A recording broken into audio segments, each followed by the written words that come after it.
उसका केतु जब होता है जातक के पत्रिका में तो बहुत सटल चीज़ें दिखाई देती है। दूसरा भाव आपके वाणी का है, आपके कुटुंब का है, आपके धन का है। तो जीवन में धन संचय करना बहुत मुश्किल होता है।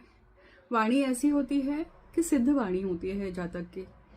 सिद्ध नकारार्थी भी हो सकती है और सकारात्मक भी हो सकती है, पर सकारात्मक जब होती है ये बहुत रेयर पॉसिबिलिटी है, क्योंकि अगर सकारात्मक होगी तो व्यक्ति आएगा ही नहीं जन्म लेकर। क्यों? क्योंकि उसका द्वितीय भाव का केतु ही नहीं आएगा, उसका प्रारब्ध ही नहीं होगा वैसा।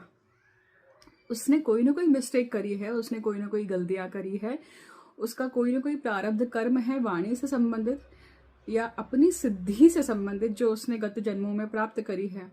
सिद्धि हम बोलते हैं तो सिद्धि जरूरी नहीं है कि मंत्रोपचार या तंत्रोपचार या तंत्र साधना मंत्र साधना करने के बाद में ही वो सिद्धि प्राप्त होती है जातक को।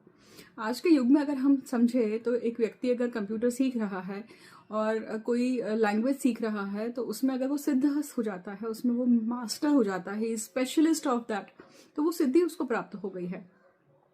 हम जब ओलंपिक्स देखते हैं और ओलंपिक्स में जो पार्टिसिपेंट्स होते हैं वो अपने आप में एक सिद्धहस्त हैं उस क्षेत्र या उस विधा को लेकर, राइट।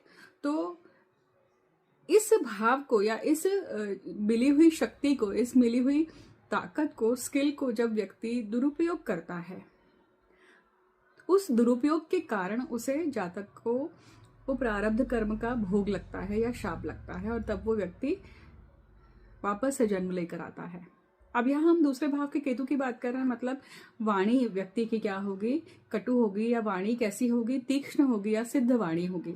और जब दूसरे भाव का केतु होता है तो जातक जो भी बोलता है नेगेटिव में आकर, या मान लीजिए कि जब व्यक्ति गुस्सा आ गया है व्यक्ति को, या व्यक्ति ने अपने मन से किसी व्यक्ति को बद्दुआ देती है, तो वो जरूर लगती है। इस व्यक्ति को करना क्या चाहिए कि बहुत प्रयत्न करना चाहिए कि वो अपनी वाणी से अच्छी चीजें निकालें, गणपति की उपासना करें। तो ये कुछ सूत्र या ये कुछ टिप्स मैंने आपको या ये कुछ पॉइंट्स मैंने आपको दूसरे भाव के केतु के लिए बताए हैं, जो अगर आप शुरू करते हैं। मैं आपसे बात कर रही हूँ और बाहर गणपति बप्पा मोरिया इसकी आवाज आई है। इसे कहते हैं शकुन, इसे कहते हैं शुभ। मतलब केतु के लिए सबसे बढ़िया जो रेमेडी होती है वो गणपति उपासना है, किसी भी पद्धति से की जानी, राइट। तो अगर दूसरे भाव का केतु है, कैसा भी हो, उच्च का हो नीच का हो, करिए। ओके।